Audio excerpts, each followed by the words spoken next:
Tem que esperar descansar. Vai, Denguinho. Ele cansa e tem que voltar. Denguinho e a namorada. Cansado. Esperando.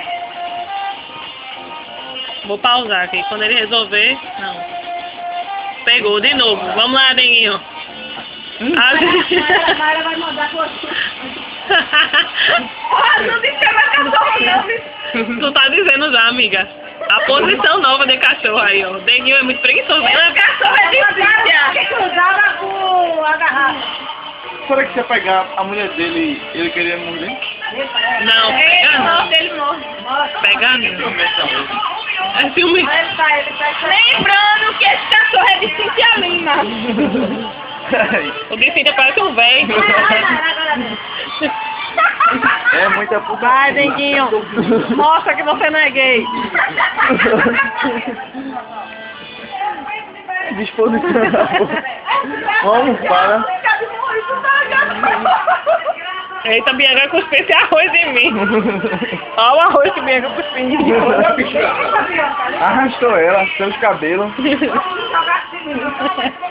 Bianca com seu camarão e arroz. Escorrega todo, dá a bexiga dele. É meu cabelo. Trazer mel pra ele, trazer mel pra É. Foi. Eu tô pensando em mel e... Eita, agora ele ajeitou o travesseiro do jeito que ele queria, pronto. Escorregando todo. Menino, essa deitada foi ótima, mas eu não sabia não. Acabou. Cara, liga pra... Denguinho. Denguinho.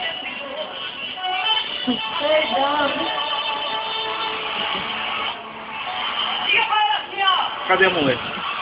Sumiu. Tá, a mulher dele. De Maria. Apoiou a mulher em pé e acabou.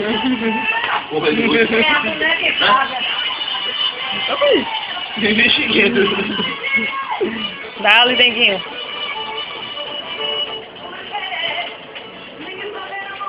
Lembrando que esse cachorro é de Cintia Lima vai se arretar com Cintia.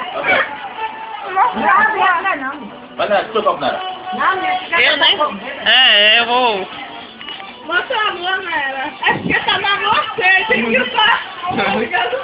Só dá pra ver um pontinho. Alô? É na você, aí tem que usar. Alô. Porque você não me quer. E a patinha dele escorregando.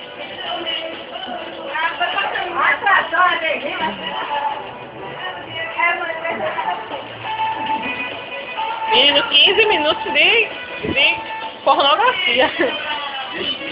E é para diminuído, né? É só diminuído. Tá bom, tá bom.